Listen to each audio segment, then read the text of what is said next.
Зетено Виктор Делта Ромео, Зетено Виктор Делта, здравей, Даче.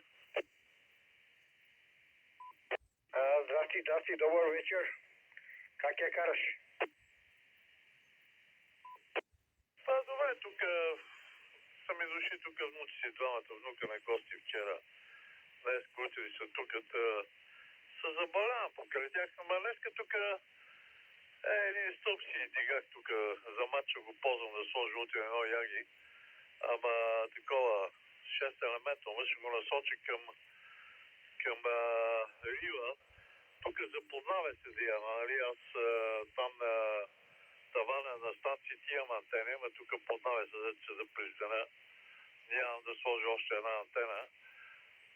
Та така, забавлявам се. Па добре. Щом ти харесва да седиш под навеса, немате ли комари там, бе? Тук няма в момента, не виждам комари. То, нали, вчера валя бая дъжд, може и да се появят комарите, ама до сега беше изсушало, явно не са се развъдили още. Ама те и вечерта излизат, през дома не излизат, още ме раничко сигурно. Та така е, че тук на пълна петица се приема, тебе много добре се чуваш. Не става, аз не ти казвам, защото ти знаеш как се приемаш. Как те приемам, аз няма нищо да ти казвам. Ама и ти си така. И приключи ли тия работните неща там? Свършиха ли? И да, по-така, по-спешните неща ми свършиха. То всеки ден има нещо да се прави. Ама вече не е такъв зора, да се вика по 3-4 часа на ден се забавлявам. Вече работата е като забава, не е като ангажимент.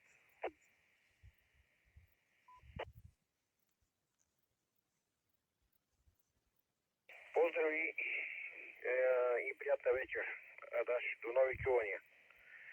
LZ1 Виктор Делта, LZ1 Виктор Делта Ромео.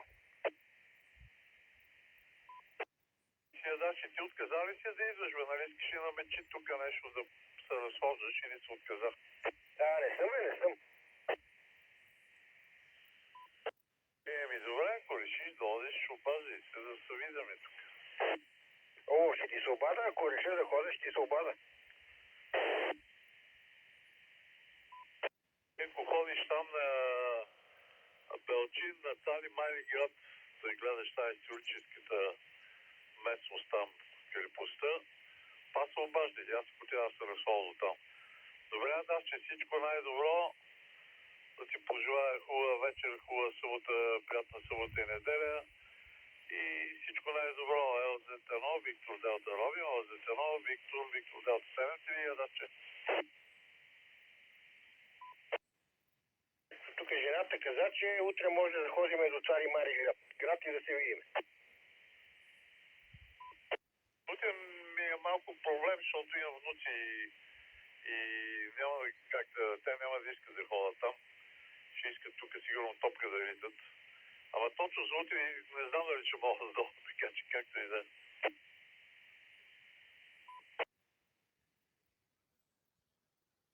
И да, и това. Там, това, какво беше влачето, което се качва горе. Ама Киро ще е там, да е. За това чай да Киро майка ще е там по принцип. Той работи събота и неделя. Почива понеделник и вторник. Той е вакчето почива понеделник и вторник. То не е баш вакче, една такова кабинка, като запчата железните, нещо такова. Тя не е запчата с ни въжета. Кирчо ли му беше името?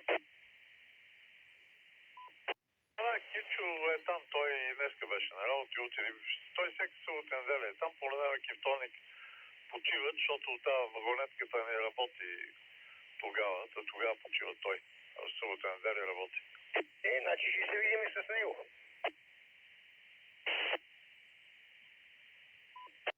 С него да, може, иначе ти може да минеш тук да ме видиш, ако имаш време. Село Широки долу, ама аз няма да мога да отида там, защото, нали ти казах, с Руси си имам ангажименти и малко така ми е. Няма как да ги избъкна, тук са дошли за 2 дена и Няма да иска да ходя там. Няма проблеми, Ядаш. Няма проблеми. За сега до чуване. 7-3. Ти, ама ако решиш наистина пътуваш и пътуваш от Самоков, защото той има два пътя,